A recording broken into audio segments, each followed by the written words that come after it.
Baik rekan-rekan, kembali lagi bersama saya Naniur Relak dari kelompok 5. Dalam video ini saya dan teman-teman akan menceritakan mengenai momen perubahan besar yang pernah terjadi di Indonesia.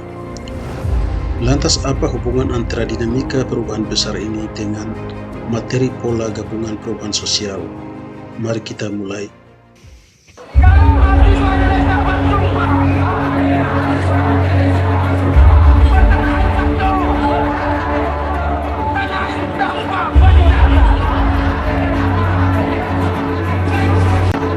Salah satu gerakan reformasi terbesar di Indonesia adalah Gerakan Reformasi 1998. Kala itu, ribuan mahasiswa dari berbagai elemen datang dan menduduki gedung DPR MPR. Beberapa tuntutan diajukan, termasuk meminta Soeharto turun dari jabatannya. Di sisi lain, kerusuhan dan penjarahan massal juga terjadi beberapa titik di ibu kota. Hingga puncaknya pada 21 Mei 1998, Soeharto secara resmi mengumumkan pengunduran dirinya sebagai presiden dan digantikan oleh wakilnya, B.J. Habibie. Lantas apa hubungan antara reformasi 98 dengan pola gabungan perubahan sosial? Seperti yang sudah kita pelajari, pola perubahan gabungan adalah kombinasi antara pola linear dan pola siklus. Karl Marx sebagai salah satu sosiolog terkemuka mengemukakan teori konflik untuk menggambarkan pola perubahan gabungan. Inti dari teori konflik Marx adalah teori perjuangan kelas, terutama dalam kepemilikan alat produksi yang dikenal sebagai kaum borjuis dan masyarakat yang tidak memiliki alat produksi kelas proletar. Marx percaya bahwa perubahan masyarakat akan mengarah ke arah yang pasti dan sama yang ingin dicapai.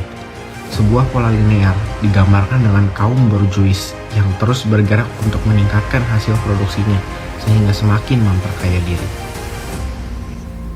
Namun demikian, Marx juga mengatakan bahwa ini adalah suatu siklus, karena untuk mendapatkan alat produksi, kaum proletar harus melakukan pergerakan perlawanan.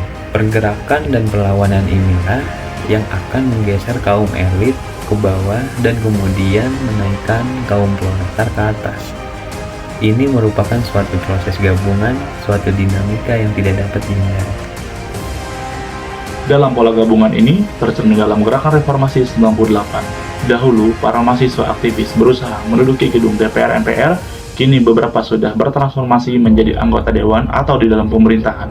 Sebut saja Fahri Hamzah, Adiana Pitupulu, Budiman Sujatmiko, Fadlizon, serta beberapa aktivis mahasiswa lainnya yang pernah atau sedang menjabat di dalam pemerintahan saat ini.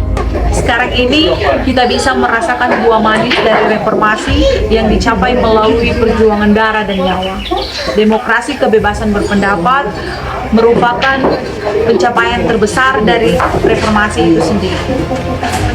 Dan kami berharap apa yang telah diperjuangkan dari 24 tahun yang lalu dalam gerakan reformasi dapat kita lanjutkan sampai saat ini.